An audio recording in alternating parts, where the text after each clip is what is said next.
এটা স্কেচ কৰি আছে এতিয়া চকু আঁকি আছে তেওঁৰ ইমোশনছটো একদম গম পোৱা গৈছে কি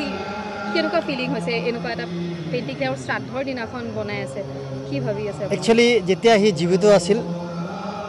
মই তাৰ প্ৰিয় বন্ধু আছিলোঁ 30 বছৰ ফ্ৰেণ্ডশ্বিপ আৰু জুবিন গাৰ্গকো ওচৰত বহাই আঁকিছোঁ মই ওচৰত বহাই আঁকো এসময়ত ডক্টৰ ভূপেন হাজৰিকা অমিতাভ বচ্চন সকলোকে বহাই ছবি আঁকিছোঁ মোৰ নাম পান্না বৰ্মন হয়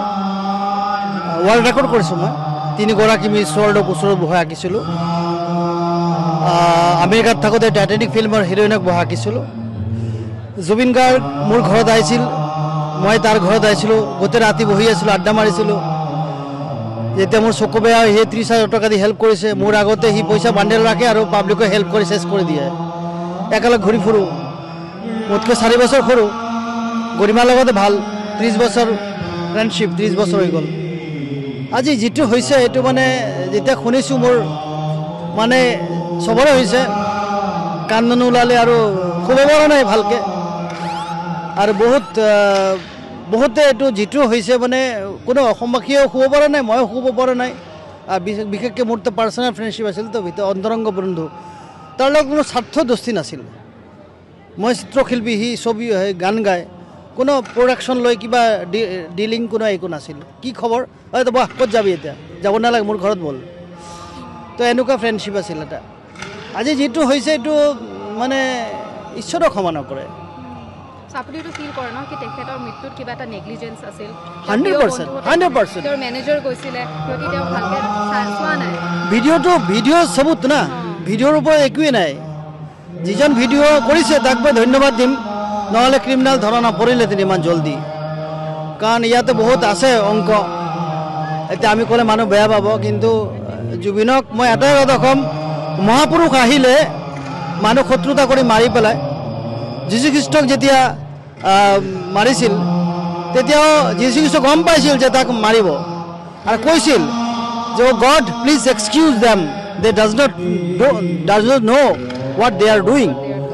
তো জুবিনে হয়তো গম পাইছিল যে তাৰ এই বন্ধুকেইটা তাক মাৰিব ওলাইছে কিন্তু তেতিয়া আৰু একো কৰা নাই কিন্তু মোৰ এনেকুৱা লাগি আছে যে জুবিন ইমান জলদি হাৰ মানি নাযায় কিবা হৈছে তাতে যিটো আমি ধৰা পৰা নাই আৰু অসমত কিয় নহ'ল এইটো এতিয়া যোনবোৰ মানুহ এই কেছত একিউজড আছিল শ্যামকানু মহন্ত আৰু সিদ্ধাৰ্থ শৰ্মা ইহঁতক এৰেষ্ট কৰা গৈছে আৰু 14 ডেজৰ ৰিমাণ্ড ৰুমত ৰখা হৈছে সেইটোৰ বিষয়ে আপুনি কি ক'ব বিচাৰে আজি তেওঁৰ 13 দিনৰ শ্ৰাদ্ধ হয় আৰু আজিৰ দিনটোৱে তেওঁক ইহঁতক এৰেষ্ট কৰা গৈছে এইটো কিবা কি ভাবে এইটো মানে ভোলা মনৰ এটা শত্ৰুতা আৰু এটা ভোলা ভালা মানুহ বাচ্চা নিচিনা মন আছিল বাচ্চা মনৰ ফাইদা লৈছে সিটো এগ্ৰিমেণ্ট কৰা নাছিল না কাৰো লগত মনৰ এগ্ৰিমেণ্ট তাৰ চেম মেটাল কৈছে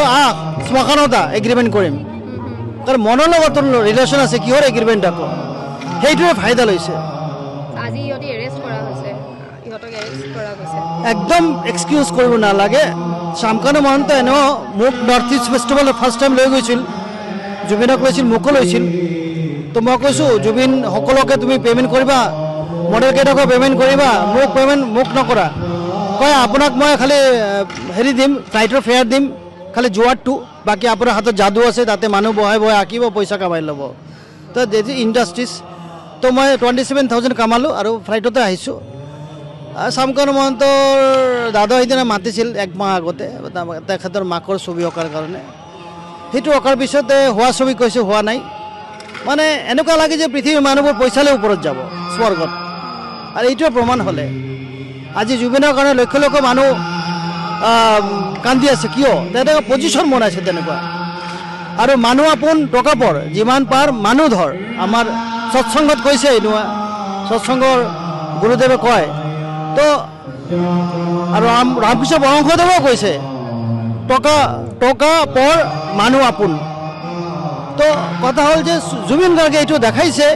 যে মানুহ আপোন টকা পৰ সি টকা কামাই মানুহক বিলীন কৰি দিয়ে ইভেন মোৰো যেতিয়া চকু বেয়া হৈছিল তেতিয়া 30,000 টকা দি মোক ছাপোৰ্ট কৰিছিল আৰু সি কৈছিল যে তোৰ চকু মই ভাল কৰিম মই আছোঁ তোৰ লগত ইউ আৰ মাই ব্ৰাদাৰ বি উইন আজি এনেকুৱা লাগে সি ইয়াতে বহি মোক ইনস্পায়াৰ কৰি আছে তো বন্ধু যাব নালাগে, বন্ধু সদায় লগত থাকিব লাগে।